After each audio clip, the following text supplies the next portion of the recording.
The scorching summer sun beat down on Clara Nelson's pale skin as she struggled against the ropes that bound her to the weathered wooden post in Redemption Springs Town Square. Her honey blonde hair, once neatly pinned, now hung in loose tendrils around her tear-streaked face.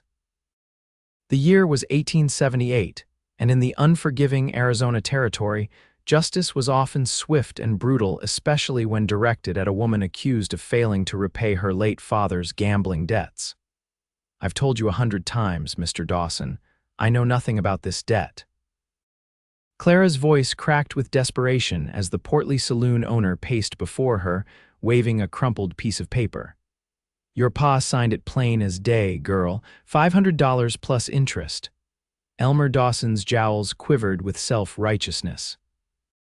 "Been 6 months since he died, and not a penny have I seen. Someone's gotta pay." The gathering crowd of townsfolk shifted uncomfortably in the heat, some averting their eyes from the spectacle while others watched with morbid fascination. Clara had arrived in Redemption Springs just 3 months prior, after her father's passing in California. She'd inherited nothing but his pocket watch and come to Arizona seeking a fresh start with a distant aunt, only to find the woman had moved on years ago. "I'll work in your kitchen, clean the saloon, anything," Clara pleaded, her wrists rubbing raw against the coarse rope. "But I don't have that kind of money, and I don't believe my father owed it either." Dawson's laugh was cruel as he circled her. "Oh, you'll work it off all right. Starting tonight, you'll be serving drinks at my establishment and whatever else the customers might desire." His meaning was unmistakable, causing several women in the crowd to gasp. Clara's stomach lurched. "I'd rather die." "That can be arranged too, if you prefer," Dawson said coldly. "Either way, you'll stay tied here until sundown to think about your options. Maybe the heat will help clear your mind." As Dawson walked away, the crowd began to disperse, their whispers floating back to Clara like thistledown. No one met her eyes, no one offered help. This was the West, where survival often meant minding one's own business. Hours passed. Clara's throat grew parched, her limbs numb from the tight bindings. The town square gradually emptied as the afternoon heat drove people indoors.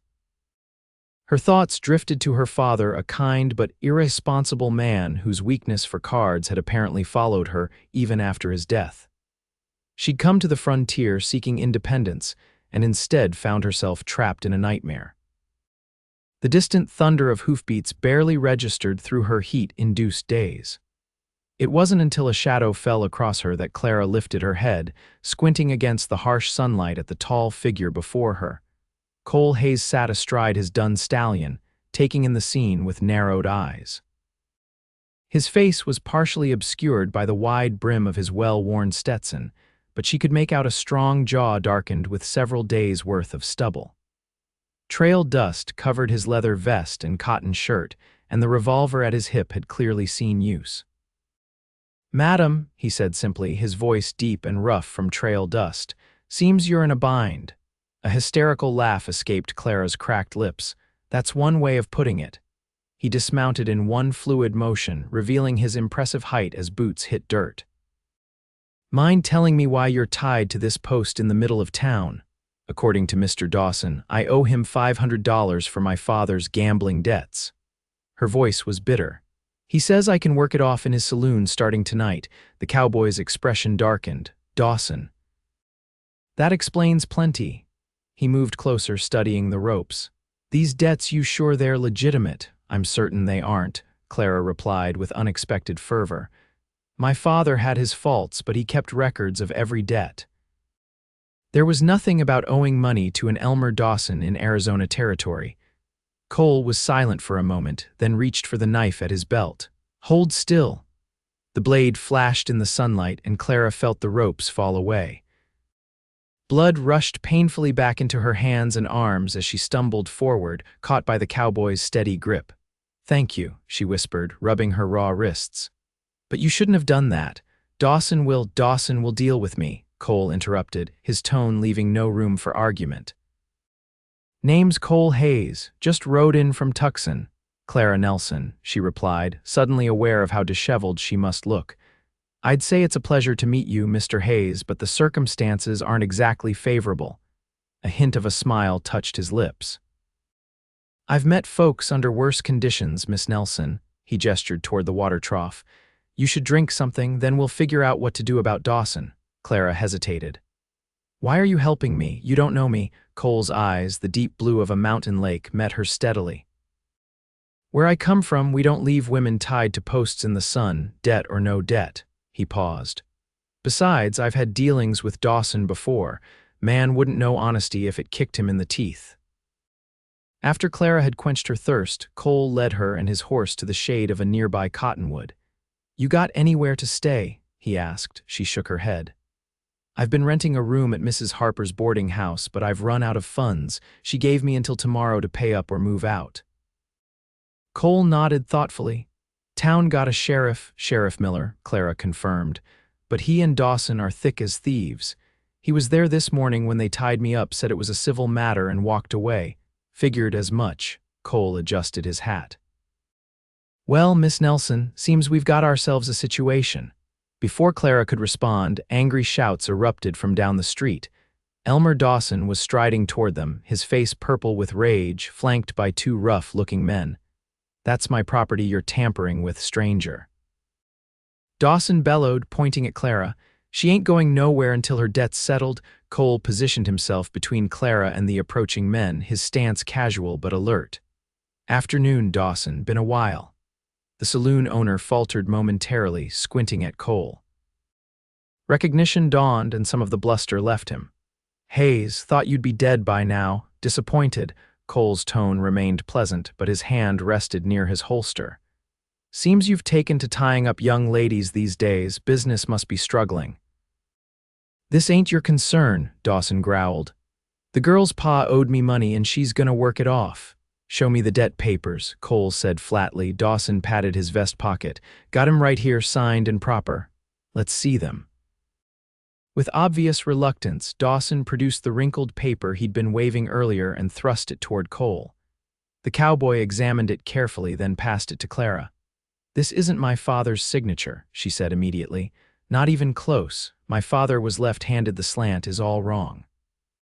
Cole handed the paper back to Dawson. "Seems you've made a mistake. Miss Nelson doesn't owe you anything." Dawson's face contorted with fury. "You calling me a liar, not calling you anything," Cole replied evenly. "Just stating facts. Now you're going to leave the lady alone or we're going to have problems." The two men flanking Dawson shifted their weight, hands moving toward their weapons. The air grew tense with the promise of violence. "3 against 1, Hayes," Dawson sneered. "Not good odds, even for you." Cole's smile was chilling. "I've faced worse." The standoff might have erupted into bloodshed if not for the timely arrival of a dusty stagecoach rolling into town. The distraction was momentary, but it was enough for a sliver of reason to penetrate Dawson's anger. "This ain't over," he spat, backing away. "Not by a long shot. You watch your back, Hayes, and you," he pointed at Clara, "better not show your face in this town again." As Dawson and his men retreated, Clara released a shaky breath. "Thank you, Mr. Hayes, again." Cole was watching Dawson's departure with narrowed eyes. "Don't thank me yet. We need to get you out of Redemption Springs before sundown." "Leave," Clara's heart sank. "But where would I go?" "My brother's ranch is about 20 miles west of here," Cole said, already leading his horse back toward the main street. "You'll be safe there while we sort this out." Clara hesitated. "Mr. Hayes, I appreciate your help more than I can say, but I can't impose on your family. And I can't just run away. I need to find work, establish myself." Cole turned to face her, his expression softening. "Miss Nelson, Dawson isn't the type to let things go. He's been running this town for years, and he doesn't take kindly to being challenged. If you stay, he'll find a way to make good on his threats." The truth of his words sank in, and Clara felt the weight of her situation press down upon her. Everything she owned was in her small room at the boarding house, not much, but all she had in the world. "I need to collect my belongings," she said finally. Cole nodded. "I'll go with you, then we ride." Mrs. Harper, a thin woman with perpetually pursed lips, watched disapprovingly as Clara packed her meager possessions under Cole's watchful eye. The landlady had heard about the incident in the town square and made it clear she wanted no trouble. Always knew you'd bring nothing but problems, Mrs. Harper sniffed. Your room's already promised to someone else tomorrow, so good riddance. Clara bit back a retort, focusing instead on folding her mother's quilt, one of the few family heirlooms she possessed. Cole stood by the door, silent but attentive, his presence somehow making the older woman's barbs less painful. With her carpet bag packed and her father's pocket watch safely tucked in her dress pocket, Clara followed Cole to the stables where he'd left his horse. He purchased a gentle mare for her to ride, despite her protests about the expense. Consider it a loan, he said firmly. My brother's always looking for help around the ranch. You can work it off honestly, if that makes you feel better. As they rode out of Redemption Springs, Clara couldn't help glancing back at the town that had promised a new beginning but delivered only humiliation. The sun was beginning its descent toward the western mountains, painting the desert landscape in shades of gold and amber. Have you known Dawson long? Clara asked as they established a steady pace, the town receding behind them. Cole's expression darkened. Long enough. 3 years ago, he tried pulling the same kind of scheme on a friend of mine, claimed he owed gambling debts, threatened his family. He paused. My friend ended up dead in an alley behind Dawson's saloon. Sheriff called it a drunken accident. Clara's blood ran cold. I'm so sorry. Dawson's been forging debt papers for years, Cole continued. Targets newcomers mostly, folks without connections in town. Usually they just pay up or skip town. Why doesn't anyone stop him? He owns half the businesses in Redemption Springs and has the sheriff in his pocket. In these parts, that's power. Cole adjusted his hat against the setting sun. But he made a mistake going after you. Clara raised an eyebrow. How so? He didn't know you had friends. The simple statement, delivered matter-of-factly, caused an unexpected warmth to bloom in Clara's chest. They rode in companionable silence as the desert landscape shifted from daytime heat to the cool embrace of evening. Stars began to emerge in the vast sky above, more stars than Clara had ever seen in her life. It's beautiful out here, she murmured, gazing upward.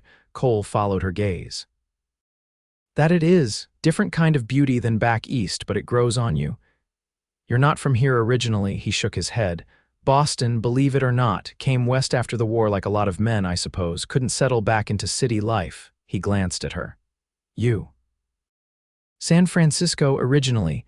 Father moved us there after Mother died. He was a clerk at a shipping company. She touched the pocket watch through her dress. Not a gambler, no matter what Dawson claims. Cole nodded thoughtfully. People are rarely what others make them out to be. The night deepened around them as they continued their journey, the temperature dropping rapidly as is common in desert regions. Clara, dressed for town rather than trail riding, tried to suppress a shiver. Without a word, Cole removed his coat and handed it to her, his eyes never leaving the path ahead. Won't you be cold? She asked, even as she gratefully accepted the weathered leather garment. I'm used to it, he replied simply. The coat carried his scent leather, horses, and something distinctly masculine. Clara wrapped it around her shoulders, feeling oddly protected. It was nearly midnight when the outline of buildings appeared against the starlit sky. Cole's brother's ranch was larger than Clara had imagined, a sprawling main house, bunkhouse, barn, and various outbuildings spread across a shallow valley.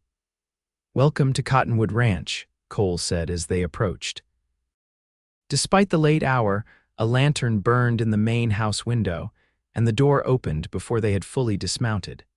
Charles Hayes was several years older than his brother, with the same tall frame but broader shoulders and hair salted with gray at the temples. His wife, Sarah, a petite woman with kind eyes, immediately took charge of the situation, ushering Clara inside and fussing over her condition. Tied to a post. In this day and age, Sarah exclaimed, her hands gentle as she examined Clara's rope-burned wrists. Some men need a good thrashing, is what I think.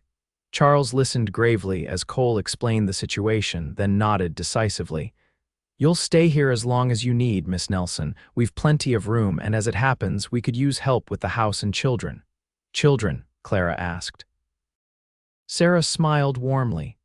3 little tornadoes, currently asleep, thank heaven, but you'll meet them at breakfast.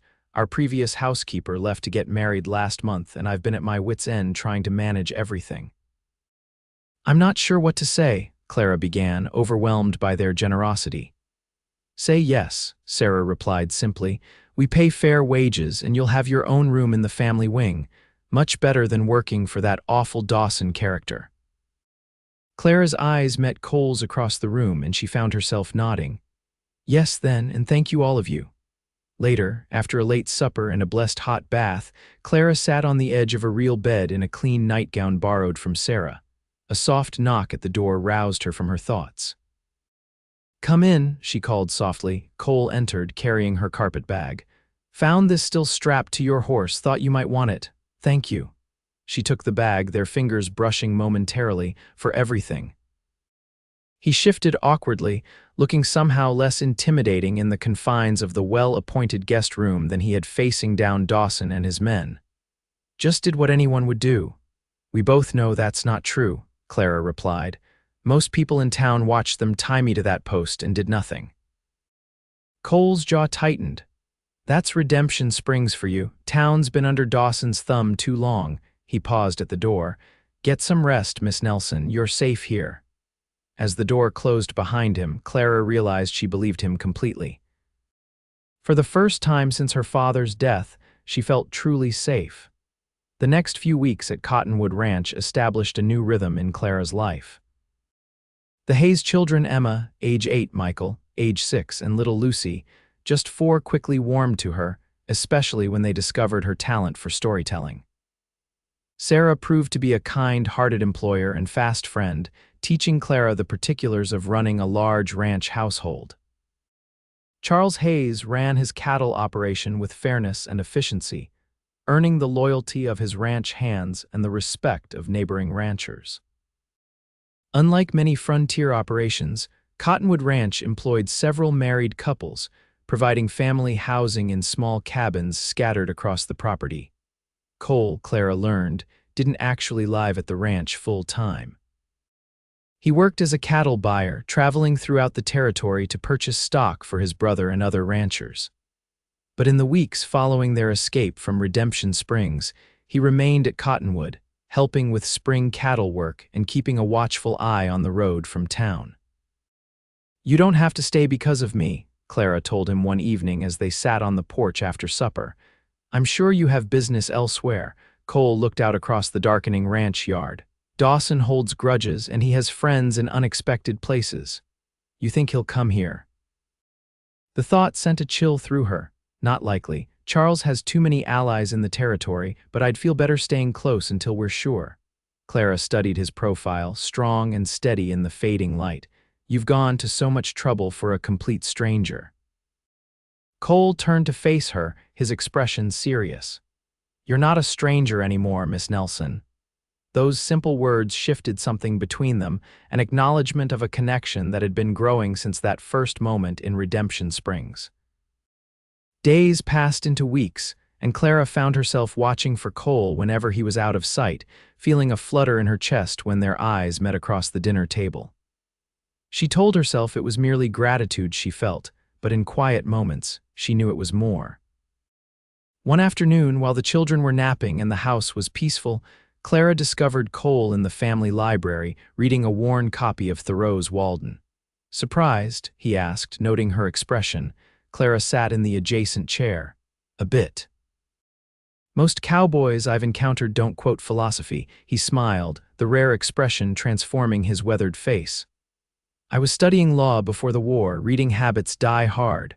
"Why didn't you continue afterward?" she asked, genuinely curious. Cole's eyes darkened with memories. "The war changes a man. Couldn't see myself arguing in courtrooms after." He shook his head. "Out here things are simpler, right and wrong are clearer." "Is that why you helped me? Because it was clearly right?" "Partly," he admitted. "And partly because the moment I saw you, I couldn't look away."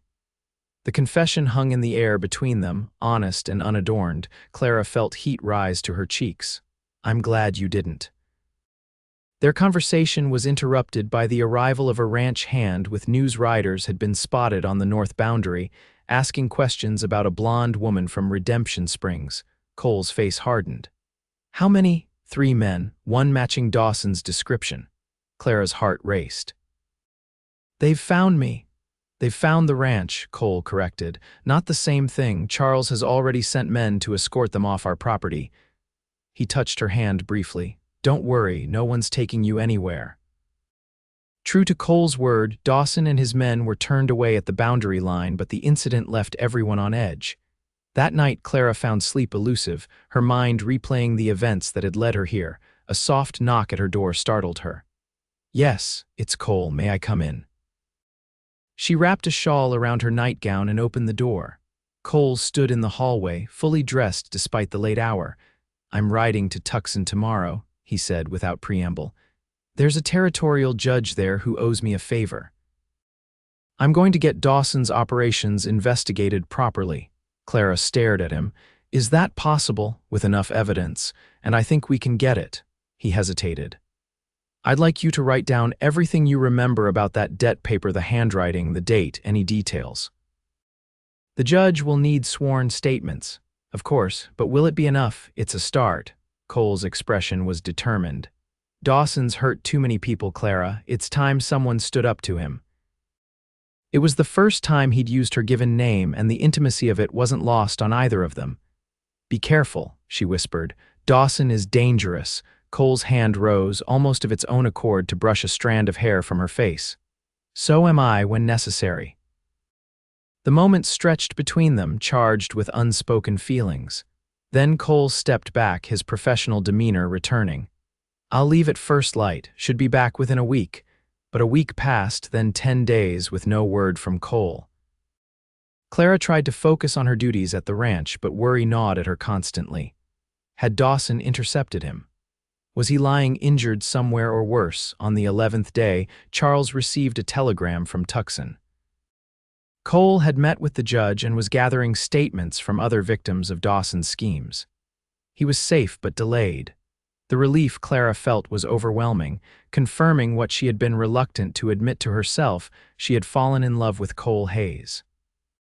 2 more weeks passed before hoof beats in the ranch yard announced Cole's return. Clara was helping Emma with her reading lesson when Sarah called from the front window.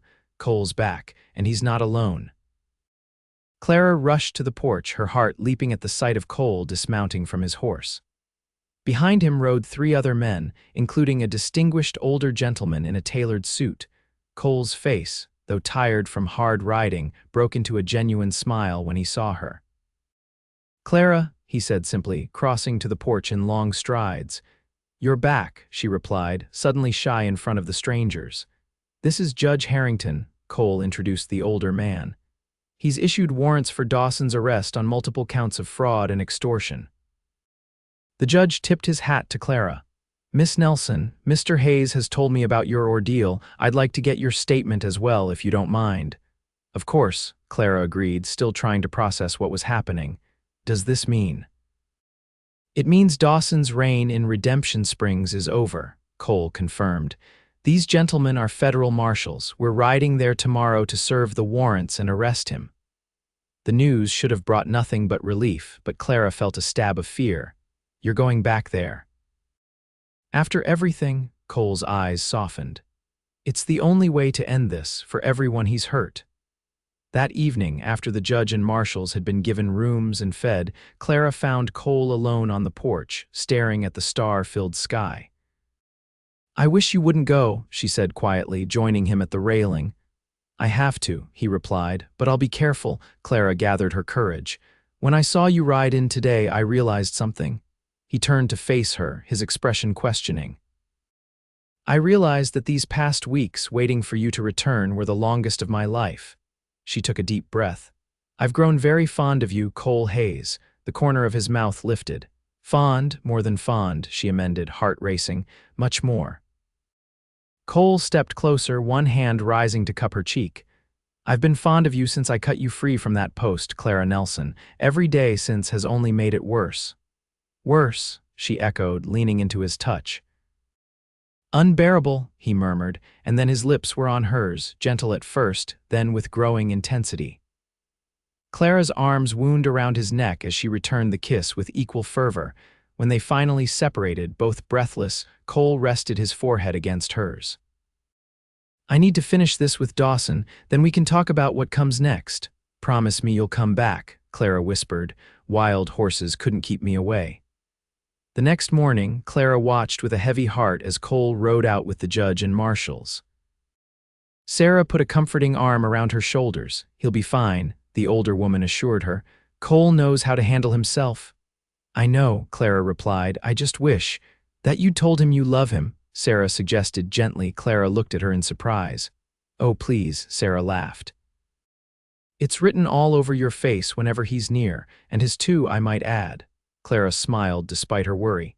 "Is it that obvious?" "Only to anyone with eyes," Sarah confirmed. "Charles and I have been taking bets on when you two would finally admit it to each other." The next 3 days were the longest of Clara's life. She threw herself into her duties, grateful for the distraction of the children and household management. Each time hoofbeats approached the ranch, her heart leapt, only to sink again when it wasn't Cole. On the 4th day, as Clara was hanging laundry in the yard, Emma came running from the house. "Riders coming, lots of them." Clara shaded her eyes, looking toward the road. A cloud of dust marked the approach of several horsemen. As they drew closer, her breath caught Cole was in the lead, looking tired but triumphant. She abandoned the laundry basket and ran to meet him as he dismounted. Without hesitation, he swept her into an embrace, lifting her off her feet. "It's done," he said when he finally set her down. "Dawson's been arrested, along with Sheriff Miller and several others. The judge is appointing a special commissioner to review all claims against them." Clara could hardly believe it was over. "No one tried to stop you." "A few of Dawson's men caused trouble," Cole admitted, "but the marshals handled it." He gestured to the men behind him. "These folks are all from Redemption Springs, other victims of Dawson's schemes. The judge wants them to file formal complaints." Over dinner that night, Clara learned the full story.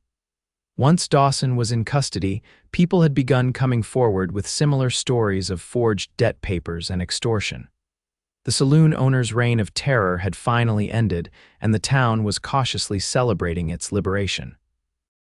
Later, Cole found Clara alone in the garden, watching the sunset paint the desert in vibrant colors.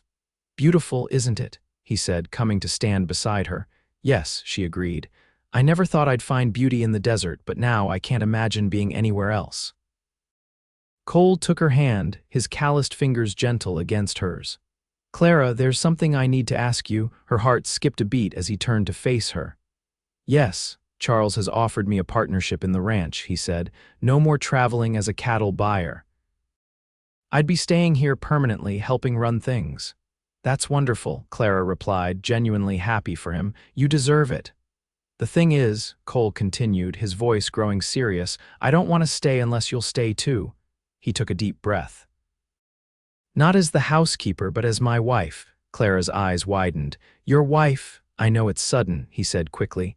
"We've only known each other a short time, but I've never been more certain of anything in my life." He reached into his pocket and pulled out a small gold ring. "It was my mother's. I telegraphed Charles from Tucson and asked him to send it with a reply messenger." Clara stared at the simple band, her heart overflowing. "You've been planning this?" "Since about 5 minutes after I cut you free from that post," Cole admitted with a crooked smile. "I just needed to make sure you were safe first." Tears of happiness blurred Clara's vision. "Yes," she whispered. "Yes, I'll marry you, Cole Hayes." The ring slid perfectly onto her finger as if it had been made for her. As Cole pulled her into his arms, Clara marveled at the journey that had brought her here, from being tied to a post in a dusty town square to finding love and a future on a thriving ranch. "I never thought I'd be grateful to Elmer Dawson," she murmured against Cole's chest, "but if he hadn't tied me to that post." Cole tilted her chin up, his eyes intense. "We would have found each other somehow. Some things are just meant to be." As his lips met hers beneath the painted sky, Clara knew he was right. Their story had begun with ropes and rescue, but it would continue with love and partnership for all the years to come. 6 months later, Clara stood before friends and neighbors in the garden of Cottonwood Ranch, dressed in a simple white gown that Sarah had helped her sew. Cole waited for her beneath an arch of desert wildflowers, looking more handsome than ever in a new suit. Judge Harrington himself had come to perform the ceremony, pleased to witness happiness emerging from the wreckage of Dawson's schemes. Redemption Springs was rebuilding under honest leadership, and several former victims had been compensated from Dawson's seized assets. Clara's father's pocket watch rested in a small pocket sewn into her wedding dress, a reminder of the past that had led her here. As she joined hands with Cole before the judge, she felt not just the closing of one chapter, but the joyful beginning of another. "I now pronounce you husband and wife," Judge Harrington declared, beaming at the couple. "You may kiss your bride, Mr. Hayes." As Cole gathered her into his arms for their first kiss as husband and wife, Clara silently thanked whatever twist of fate had brought her to that post in Redemption Springs, and the brave cowboy who had cut her free and claimed her heart.